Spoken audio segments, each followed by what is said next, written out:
told you he's got an RV dream.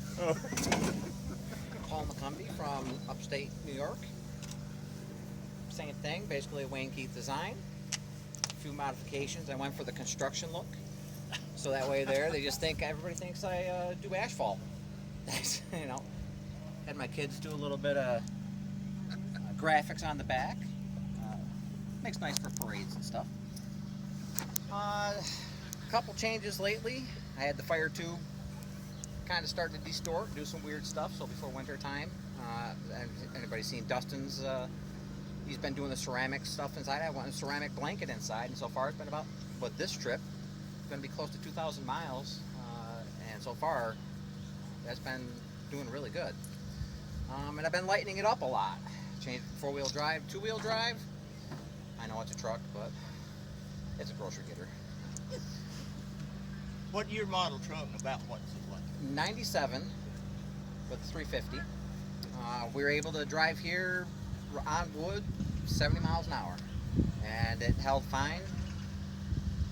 Which, with before 4-wheel drive, with all the extra weight and stuff added to it, my top speeds were 60-ish on a good day.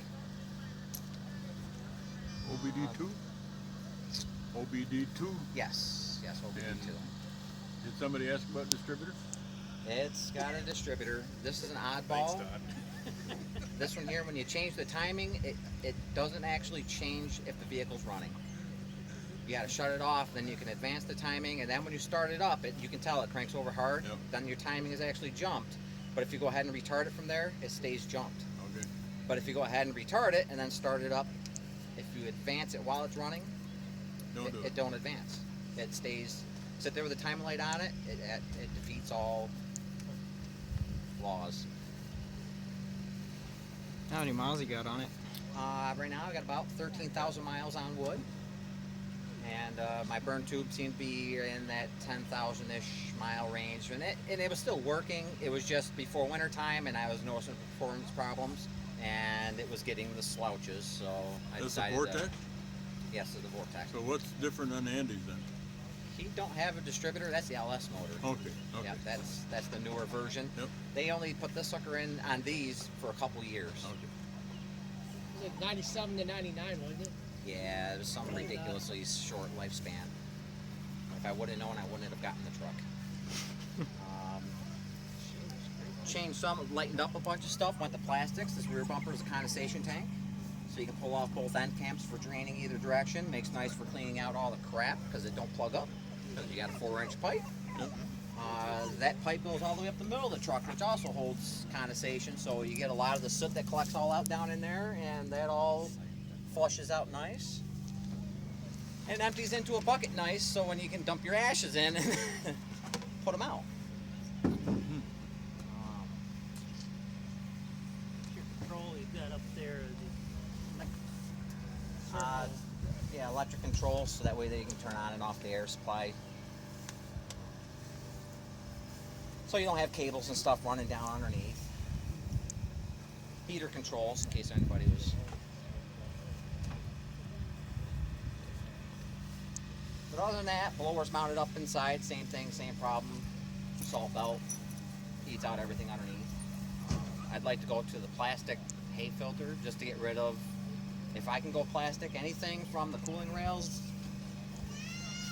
plastic forward is definitely the way to go for longevity.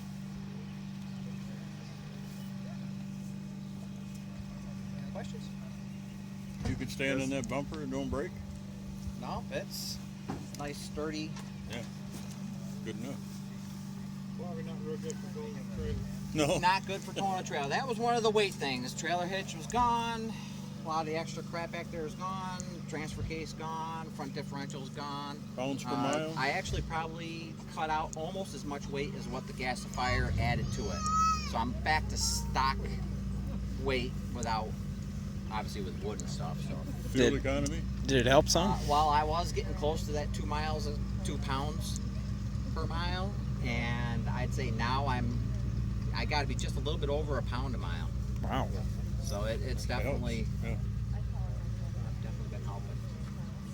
Just changing that fire tube dropped out probably hundreds of my pounds. Yeah. I mean, there was a big chunk of massive metal, as everybody knows, when they got to that point of moving it around. It's a good time. So hopefully, keep you posted on that little scenario. And Yeah. Does New York State have exhaust testing program? No, they just have they have to plug in for emissions, just to check the computer. Yeah. This particular one, I have to reset the timing because that throws the check engine light on. Oh yeah. Plug in a couple sensors that shows the check engine. But mine, this gets happy within like 19 miles, 15 miles, depending on it. So I plug it in, change everything over, reset my light, drive it for that long, go to the inspection station. The guy knows. He's as long as it says it's happy. Yeah. I go back home, flop all the stuff over again, carry on. All right. So other than that, obviously the usual drain tanks up for the hopper, drain tanks for the rear, and a couple drains coming out for the fresh gas going up, which don't usually collect much of anything, but that gets a little bit of something. How many feet of cooling tube do you have compared to the rest of the truck? I think it works out about the same because mine extend out over the cab farther. Yep, right. Never really actually measured it up, but I know a lot of theirs goes behind the cab, which it's to toss up whether that cools better because it's obviously up in the air more. But then you get the wind drag of it up in the air more, so it makes some weird noises going down the road.